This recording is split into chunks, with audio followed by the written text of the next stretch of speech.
कर्नाटक में भाजपा और जनता दल सेक्युलर के बीच बड़े समझौते की खबर सामने आ रही है।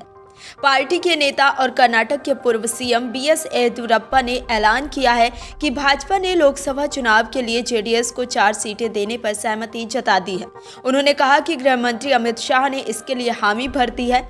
गौरतलब है कि जेडीएस के विपक्षी गठबंधन इंडिया की बैठक से दूर रहने के बाद ही ये अटकलें लगाई जा रही थी कि ये पार्टी लोकसभा चुनाव में भाजपा के नेतृत्व वाले एनडीए के साथ जा सकती है।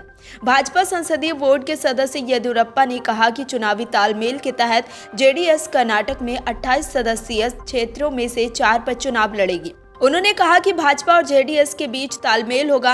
केंद्रीय गृह मंत्री अमित शाह जेडीएस को 4 लोकसभा सीटें देने के लिए राजी हो गए हैं। येदियुरप्पा ने यहां संवाददाताओं से बातचीत में कहा कि इसने हमें काफी ताकत दी है और इससे साथ मिलकर हमें 25-26 लोकसभा सीट जीतने में मदद मिलेगी। इससे पहले जेडीएस प्रमुख देवेगौड़ा ने हाल में कहा था कि उनकी पार्टी लोकसभा चुनाव अकेले लड़ेगी। भाजपा ने कर्नाटक में 2019 के लोकसभा चुनावों में 25 सीट पर जीत हासिल की थी। वहीं भाजपा समर्थित एक निर्दलीय उम्मीदवार ने 1 सीट पर जीत हासिल की थी। कांग्रेस और जेडीएस ने 1-1 सीट पर जीत हासिल की थी। फिलहाल राज्य में भाजपा और जेडीएस की सियासी ताकत की बात करें तो जेडीएस के मुकाबले भाजपा काफी आगे दिखती है। राज्य में 28 लोकसभा सीटों में से सबसे ज्यादा 25 सीटें भाजपा के पास है। इसके अलावा एक सांसद कांग्रेस, जेडीएस और एक जेडीएस समर्थक निर्दलीय सांसद है। जब कर्नाटक की बात आती है तो जेडीएस के साथ बीजेपी के रिश्ते को लेकर कई तरह की अटकलें लगाई जाती हैं। कुछ विश्लेषकों का मानना है कि एक साथ जाने से दोनों पार्टियों को मदद मिलेगी। दूसरों का कहना है कि भाजपा के लिए संभावित मामूली लाभ गठबंधन के लिए लायक नहीं हो सकता है। इससे पहले 2019 के लोकसभा चुनावों से पहले कांग्रेस और जेडीएस के बीच गठबंधन की ओर इशारा किया जाता है, जब दोनों पार्टियां केवल 1-1 सीट ही जीत सकें। अब भाजपा जेडीएस गठबंधन पर बातचीत के साथ एक सवाल ये है कि क्या दोनों पार्टियां एक दूसरे को वोट ट्रांसफर कर सकती हैं।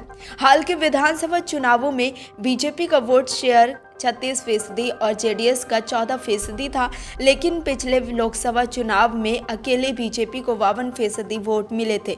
जेडीएस को यहाँ बीजेपी की जरूरत है, वहीं इसको क्षेत्रीय पार्टी पर भी निर्भर रहने की जरूरत नहीं है।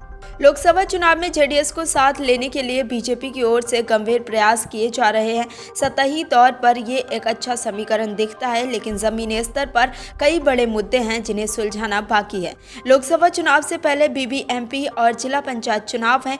कोई भी गठजोड़ को इन 2 चुनावों में कमाल दिखाना होगा और गठबंधन के काम करने के लिए दोनों पार्टियों के बीच की केमिस्ट्री भी होनी चाहिए।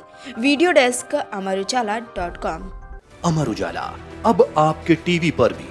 अपने स्मार्ट टीवी पर YouTube पर सर्च करें अमर उजाला, चैनल सब्सक्राइब करें और देखें ताजा खबरें, वो भी HD क्वालिटी में।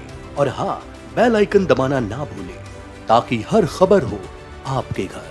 अमर उजाला, निष्पक्ष, निर्भीक, निरंतर।